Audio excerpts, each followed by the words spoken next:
The reason why I really love graphic design and illustration is because it allows me to have a voice, whether it's my personal feelings or empowering and inspiring messages. I try to share things that I think that my community will relate to. I just think it's really important, especially like as a young woman, to be able to look at my work and say, wow, I see myself in that.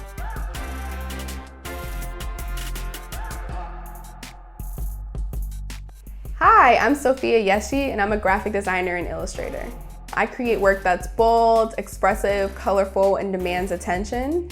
And I've worked with clients such as Instagram, Refinery29, Adobe, and Converse.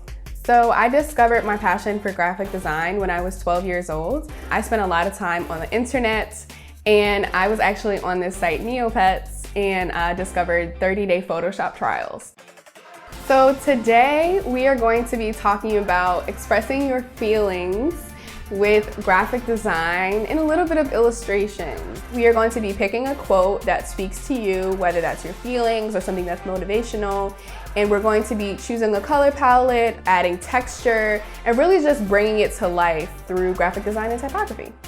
To take the class today, really all you'll need is your computer, access to Illustrator, which is what I'm using today, and a Pinterest account if you want to follow along my process of choosing references. Thank you so much for taking my class. I'm so excited to get started. Let's just dive in.